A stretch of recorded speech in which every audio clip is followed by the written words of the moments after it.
4월 8일 오늘 오전 어, 9시쯤에 인천공항을 통해서 한국으로 들어왔습니다.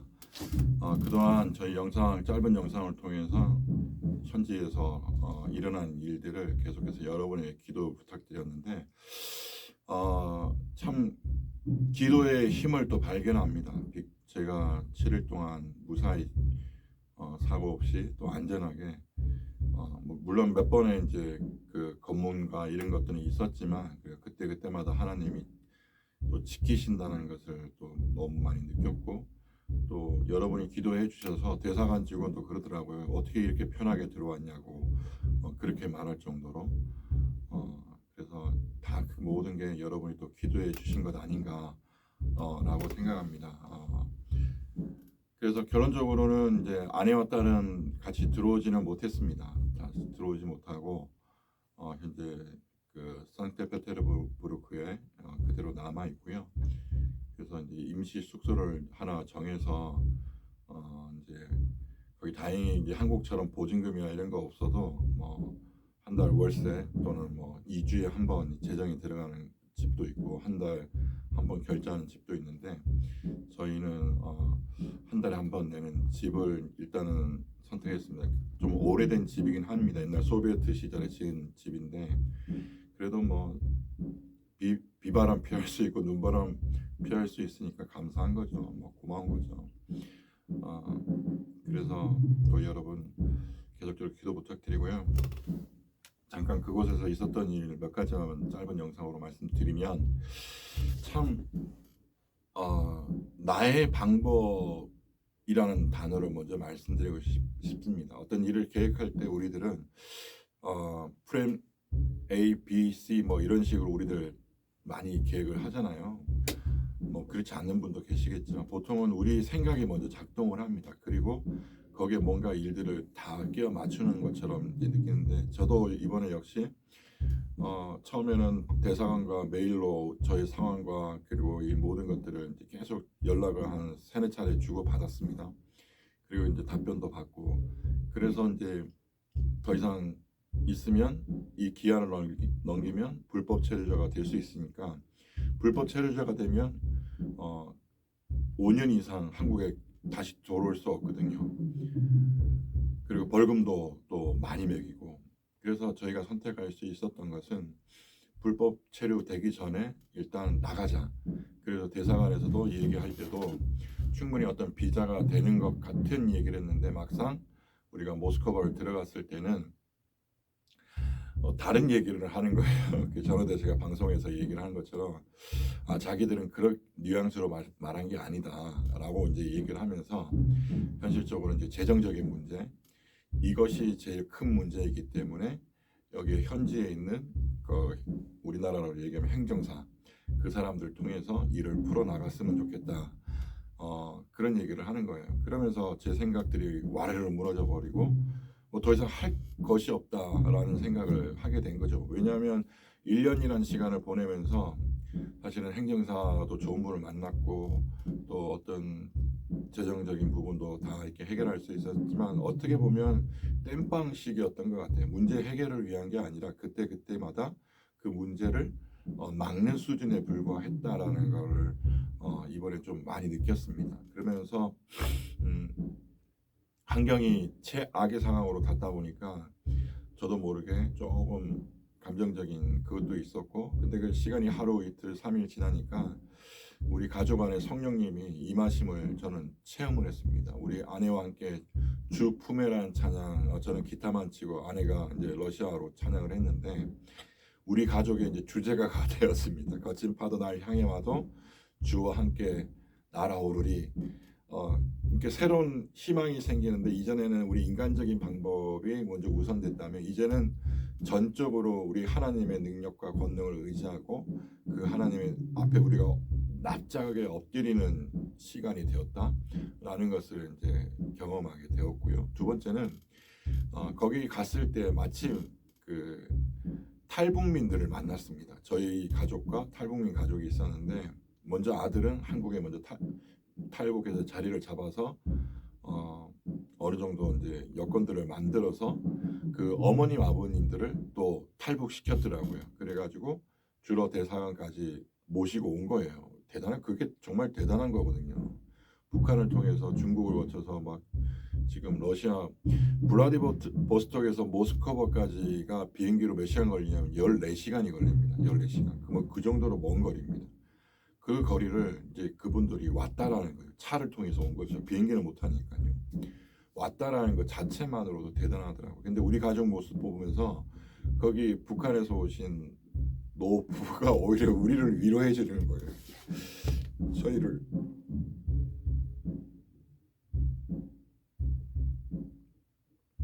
제가 어머님 아버님이 다 돌아가셨잖아요.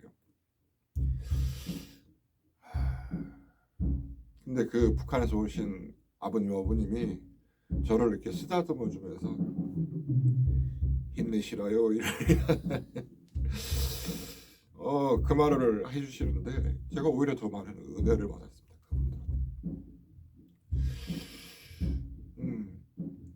그걸 통해서 저는 또 하나님의 그 손길을 느꼈고요.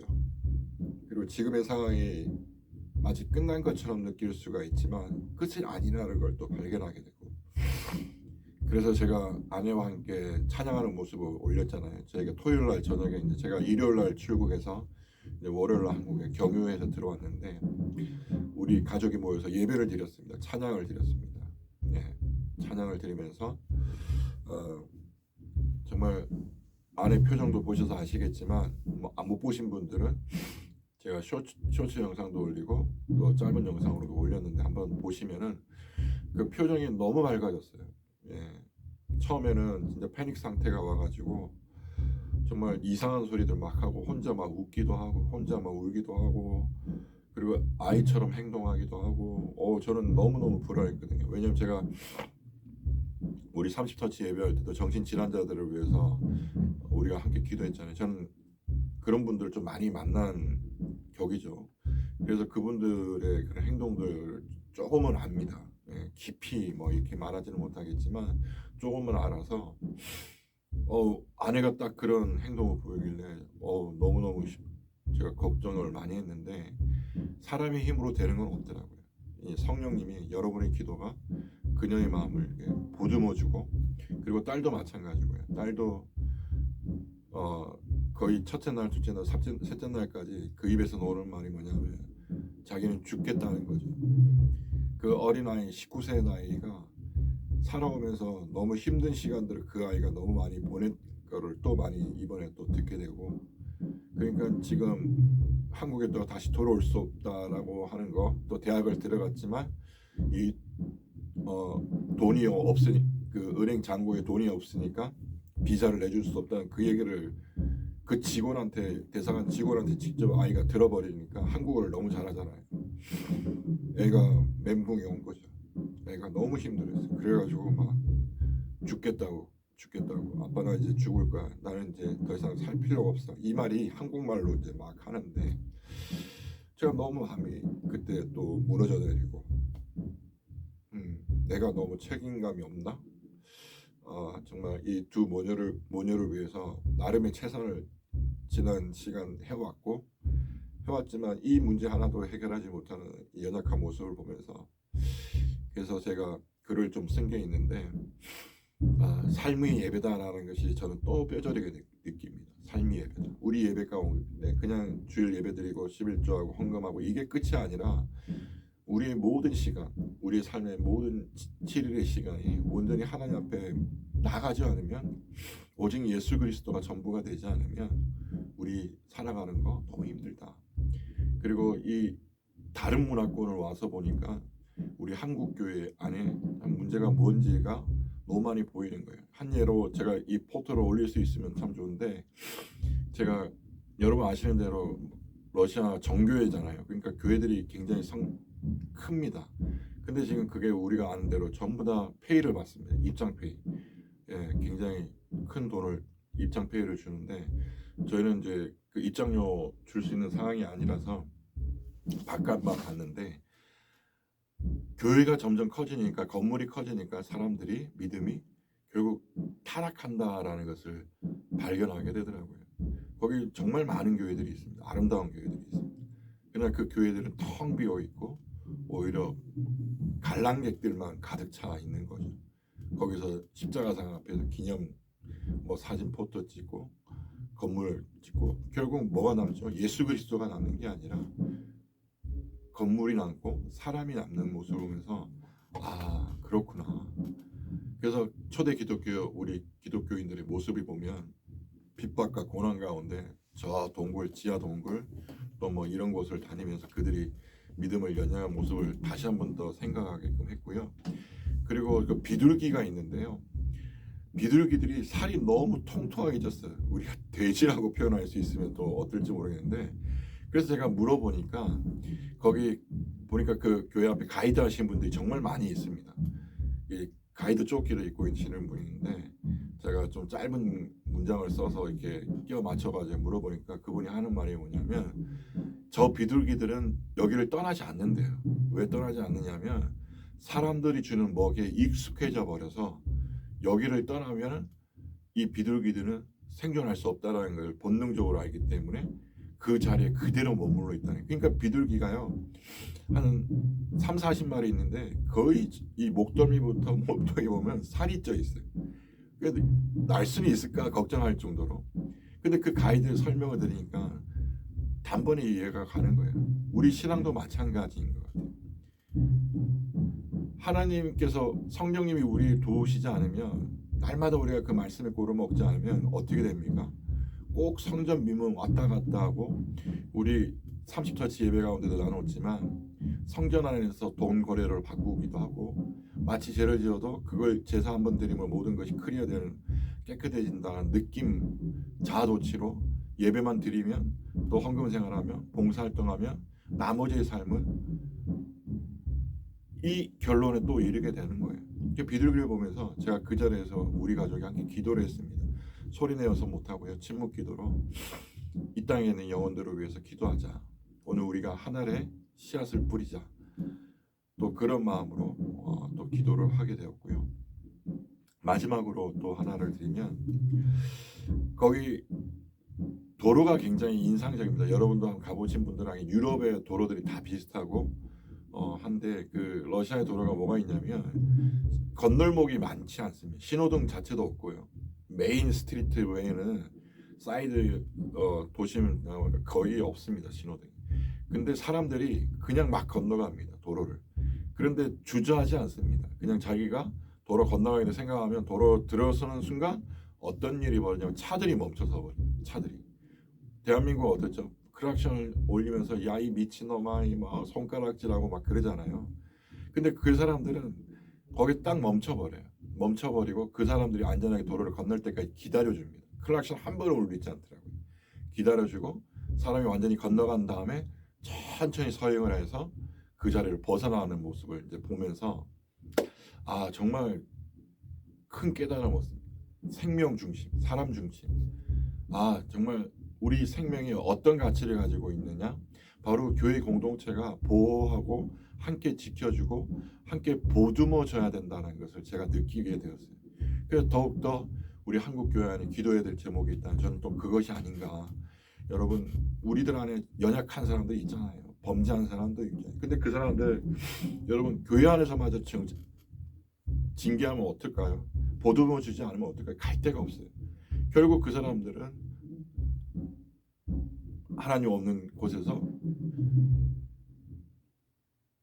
최후의 순간을 맞겠죠. 우리 교회가 해야 될 것이 저는 그것이라고 생각합니다. 교회가 더 고와 가부와 객들을 돌보는 일을 잊지 말아야 될 것 같다.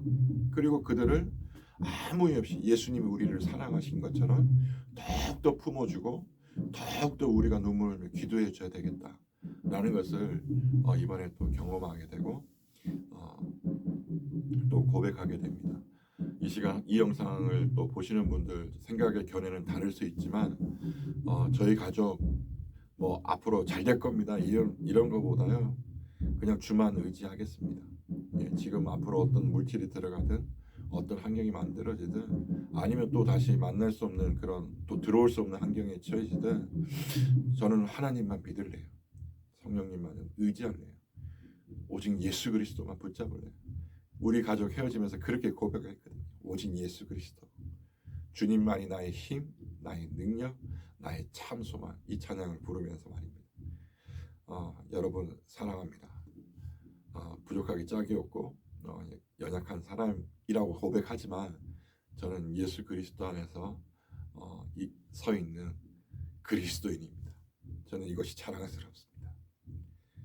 많은 것 있지 않지만 내가 예수 그리스도의 자녀라는 사실, 그리스도인이라고 말할 수 있는 이 고백, 저는 너무나도 감사합니다. 이것이 저에게 은혜입니다. 사랑하는 여러분, 다시 또 144인가요? 그거 잊어버렸네요. 그날 또 만나기를 기도하고요.